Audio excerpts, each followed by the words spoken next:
Добрый день, Лейла Тураянова, ТАСС.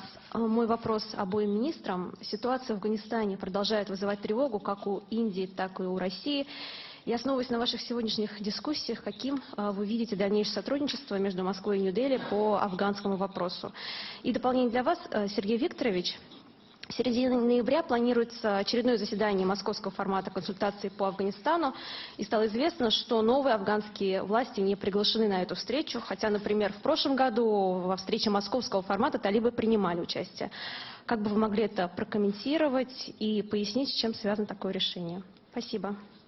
Как мы уже сказали в наших вступительных словах, мы подробно обсудили ситуацию в Афганистане и те задачи, которые стоят перед международным сообществом, чтобы помочь афганскому народу стабилизировать ситуацию и прийти к общенациональному согласию о том, как дальше жить в их стране. Мы работаем с талибами, и по нашей линии наши индийские друзья также осуществляют необходимые шаги в этом направлении. Пока еще мы не достигли нашего желаемого результата, пока еще мы не увидели, что наши коллеги, которые сейчас являют собой власть в Кабуле, движутся достаточно быстро по тем направлениям, которые были объявлены в качестве их обязательств перед своим народом, особенно имею в виду необходимость все-таки консолидировать этнополитическое единство афганского народа, обеспечить инклюзивный этнополитический характер власти. Мы продолжаем эту работу, и одним из таких этапов будет очередное заседание московского формата. Оно состоится уже на следующей неделе. Индийские друзья будут на нем представлены, как и все остальные участники предыдущих мероприятий такого рода. У нас есть, как я уже сказал, регулярный контакт с представителями талибов. Они будут посвящены в то, чем будут заниматься участники встречи московского формата. И, конечно же, мы никаких секретов от представителей Афганистана не имеем. Мы подробно пробрифингуем и талибов, и другие политические силы, которые там существуют. Let me add to that with 4 points. One, it's important that the world not forget what is the situation in Afghanistan. Because today, I think it's not getting the attention that it deserves. There is a humanitarian situation, and at least where India is concerned, we have stepped forward by providing food, providing medicines, providing vaccines, and trying to find ways by which the Afghan people are supported in a very difficult phase of their history. Secondly, the international community, with good reason, has concerns about terrorism and terrorists who operate out of Afghanistan. There have been commitments which have been given in this regard.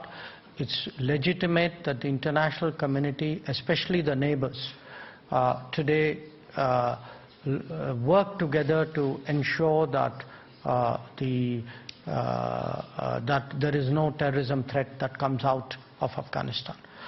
Third, the commitments which have been made in respect of Afghanistan are covered by a UN resolution, a Security Council resolution 2593.